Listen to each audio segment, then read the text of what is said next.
Finalmente voltou, após 3 anos desde o último vídeo, a segunda temporada estreia e com isso o vídeo sobre Tate no Yusha retorna aqui para o canal. Haruwardo, domo, meu querido e minha querida Kohai, sejam todos muito bem-vindos a mais um vídeo, onde bora falar sobre Tate no Yusha no Nariagari e sua segunda temporada, primeiro episódio. É interessante, pessoal, porque tivemos um episódio que dá aquele ar de que faltou alguma coisa, e o que faltou? Faltou mais 20 minutos para fazer uma referência paralela à primeira temporada, primeiro episódio 48 minutos, por que não ter uma segunda temporada com aquele charme, com aquela saudade de fazer um episódio de 40 minutos?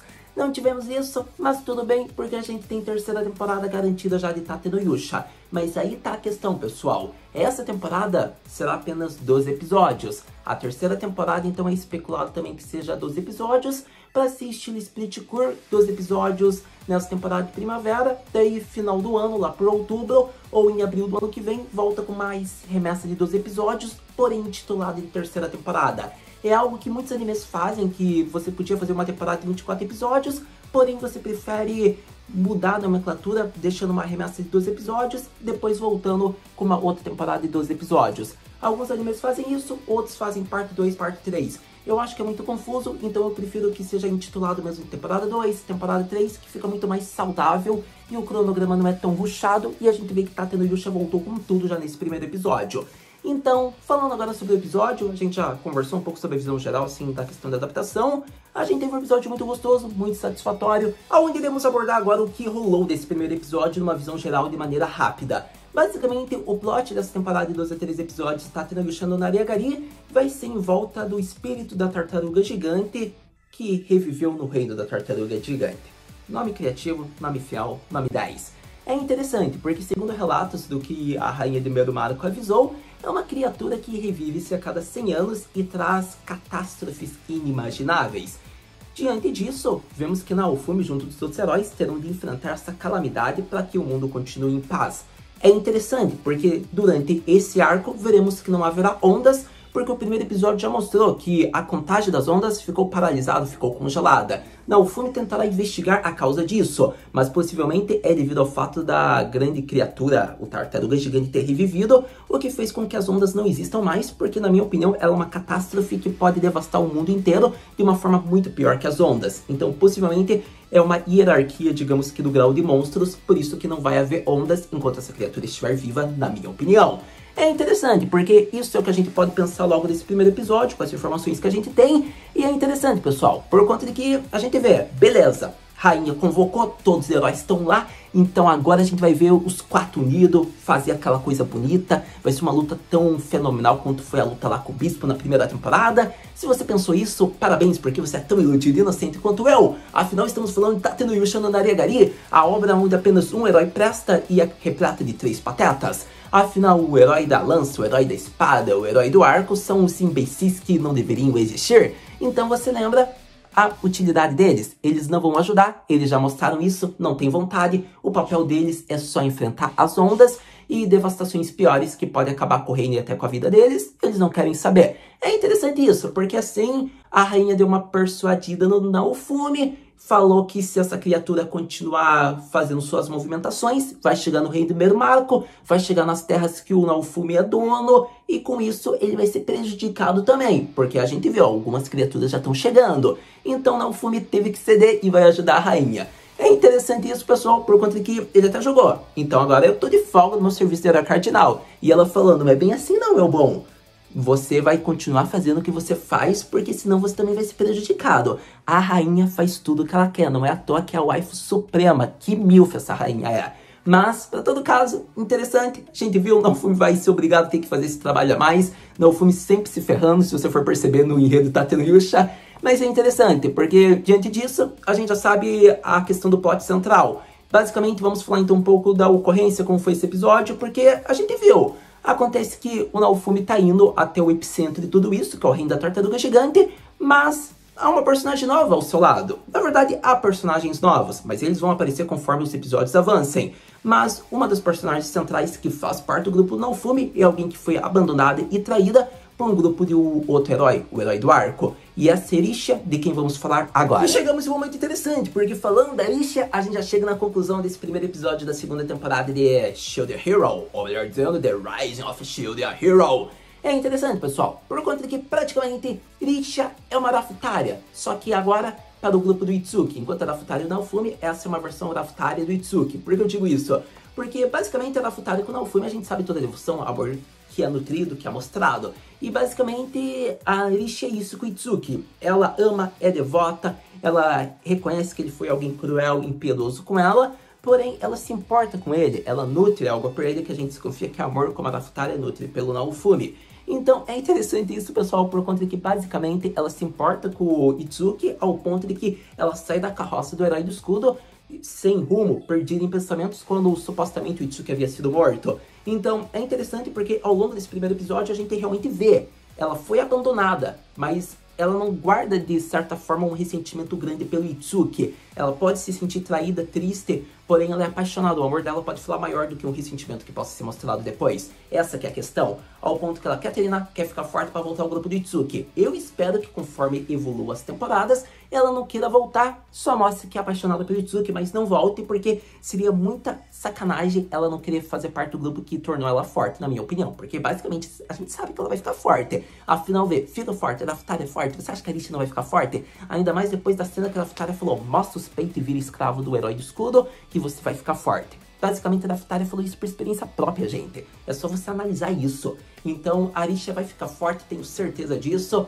E vamos esperar para aguardar. É uma personagem que tem meu apreço, meu carinho, eu gostei dela e acredito que ela é a primeira, assim, em modos, talvez discípula do herói do escudo. Talvez não, né? Porque ela virou escrava, a Rafutária foi mais experiente, foi a primeira membro da guilda do Naofumi, mas a Rafutária a gente já vê como esposa, né? Então a gente quer analisar talvez a Arisha como discípula. Talvez seja forçação minha, né? Porque a Rafutária também seria isso. Mas vocês entenderam? Acontece que foi interessante porque teve um determinado momento que eu quero que vocês analisem comigo, aonde Naofumi fala, por mais que você seja fraca, você não deve se considerar inútil. Afinal, pelo menos você pode segurar numa espada. Tudo bem que o Naofumi não falou tudo isso, mas ele falou, pelo menos você pode pegar numa espada, você pode pegar numa arma. Algo que o herói de escudo não pode e é repelido, ele só pode pegar em escudos. Então, é interessante porque esse episódio ainda mostra que por mais que o Naofumi tenha se adequado com o seu poder, ele ainda nutre, digamos que, algum complexo possivelmente de inferioridade, por mais que ele seja overpower, por mais que ele seja o herói mais poderoso da atualidade e possivelmente do mundo, acredito e creio eu, quando ele controlar todos os seus poderes. Acontece que a gente vê que ele ainda tem esse problema, ele fica um pouco ainda bravo. Foi mostrado na primeira temporada, que ele não liga mais, ele se sente feliz em ser o herói do escudo. Isso foi mostrado na primeira temporada, ainda mais no arco que foi mostrada a redenção, onde ele é aclamado e respeitado por todos, que ele tá feliz em ser o herói do escudo.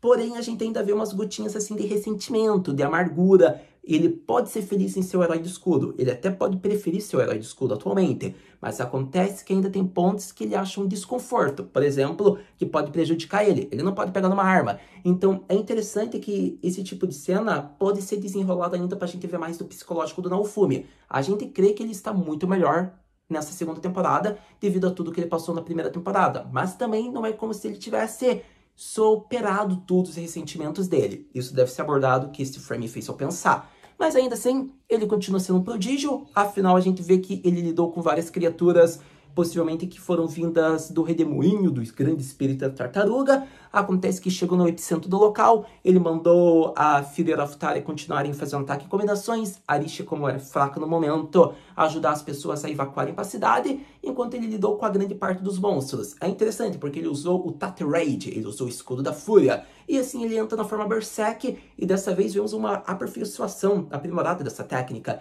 Ele fez um ataque em grande escala, que ele ficou esgotado, mas não teve ferimentos como na primeira temporada, ele conseguiu sobreviver. Com isso, ele repeliu e expurgou todas as criaturas, onde vemos que o final desse primeiro episódio surge numa viajante surgindo e falando: então você é o Tate no Yusha? Por favor, mate-me. Qual é a ligação dela, possivelmente, com o espírito da tartaruga? Seria ela uma sacerdotisa, uma viajante, alguém que está ligada a esse acontecimento, que foi revivido com essa criatura? A gente vai saber no próximo episódio, porque esse episódio foi concluído de uma maneira que cria expectativas para o próximo. Sem dúvidas, chegamos na conclusão de Tate no Yusha no Nari Yagari, seu primeiro episódio da segunda temporada. É interessante porque foi um episódio que, na minha opinião, ótimo, perfeito. Foi um episódio que nos introduziu a proposta que será apresentada no arco, como vemos os moldes gerais que serão desenrolados. Por exemplo, a questão do espírito da tartaruga, a gente vê alguns mistérios mostrados pela abertura que vão envolver os 3 patetas sendo drenados, personagens novos que possivelmente podem ser aliados ou inimigos, mas que vão ser aliados nessa missão de ajudar a derrotar esse espírito que será uma calamidade para o mundo inteiro. É interessante porque teremos volta de heróis antigos que eram rivais, inimigos, adversários no Naofumi, mas possivelmente podem se tornar aliados neste arco. E é interessante por conta de que tivemos alguns personagens chaves, possivelmente como essa sacerdotisa, essa viajante que apareceu no final do episódio, a própria Arisha que vai ser desenrolada, mas acredito que vai demorar para evoluir. Então foi um episódio muito bom na minha opinião, gostei de tudo. Muitos vão falar, cadê o romance que eu esperava? Afinal, a primeira temporada terminou naquele beijinho, eu queria alguma coisa nessa segunda temporada. Infelizmente, eu duvido que vai ter romance, mas acontece, pessoal. Acontece, eu ainda acho que aquele beijo foi mais uma originalidade. Você sabe que ficou subentendido com o beijo, mas o ângulo pode favorecer e falar que não, a produção pode falar isso, mas sabe que no fundo é beijo. Então acontece que possivelmente no final dessa temporada a gente vai ter um outro romancezinho, talvez um outro beijo, mãos dadas, quem sabe, vamos ter fé. Ainda assim, gostei de tudo que foi mostrado, acredito que foi uma volta muito boa na proposta que deveria ser apresentada em 23 minutos. A questão é que o ponto alto fica no Itsuki, ele pode parecer que se importa, mas ele age como um babaca, porque ele parece não se importar. Acontece que a gente também tem o ponto da rainha, eu acredito que ela não vai aparecer muito, ela apareceu no primeiro episódio para dar a proposta do arco. A gente viu que a filha dela vai assumir o reino do Naofumi quando o mesmo estiver fora, isso é um ponto muito alto, muito bom, que foi informado no episódio. E a grande questão realmente ficou ali do Naofumi, até onde ele conseguiu aprimorar suas habilidades nesse tempo que ele esteve ausente, nesses 3 anos, diante de nós. Afinal, ele conseguiu conter o Tate Rage, então ele vai conseguir fazer técnicas inimagináveis que a gente ainda não conhece com seu escudo? Possivelmente, mas a gente vai ter que esperar, porque só o próximo episódio para confirmar isso. Então, o que devemos esperar para o próximo episódio de Tate no Yusha no Nariagari, Haru-senpai? Para o próximo episódio de Tate no Yusha no Nariagari, nós devemos esperar as movimentações de Naofumi. Eles chegaram no reino, até onde está esse nível de ameaça, algo inimaginável do que foi informado pela rainha? Veremos personagens novos já surgindo para serem aliados da Naofumi? Ou personagens que já foi mostrado que o Naofumi tem como aliado, mas não foi apresentado para a gente? Vamos esperar? A rainha falou que tá tendo uma aliança, então o próximo episódio deve ser mostrado isso numa reunião já no reino da Tartaruga Gigante, onde veremos as movimentações de Naofumi. Até lá, muito obrigado por ter visto esse vídeo até agora. A gente se vê no próximo vídeo. No próximo vídeo, Tate no Yusha no Nariagari. Mata, né?